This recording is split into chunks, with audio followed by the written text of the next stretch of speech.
في كل عائلة يوجد شخص كهذا الشخص الذي يطلقون عليه المنبوذ، المختلف، لا ينسجم مع الآخرين، وليس من المفترض أن يفعل ذلك.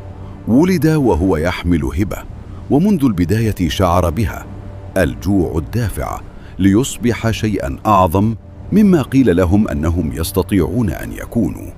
يحمل على عاتقه عبء الأجيال، يكسر قيود اللعنات